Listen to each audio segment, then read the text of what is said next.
kapatid sa Islam, mayroong itinuro sa atin ng ating relihiyon na isang dhikr na kapag ito ay lagi mong sinasabi, inshallah, hindi ka tatablan ng mga masasamang mga sakit, mga matitinding mga sakit.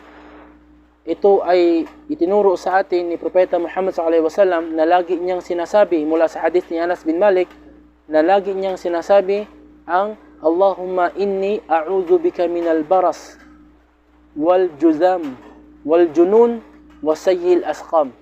Ulitin ko, lagi niyang sinasabi ang Allahumma inni a'udhu bika minal barasi wal jununi wal juzam wasayyil asqam. So, lagi niyo pong banggitin yung kapatid upang tayo ay malayo sa kahit anong sakit na nasa ating paligid. Wa akhiru da'wana anil hamdulillahi rabbil alamin.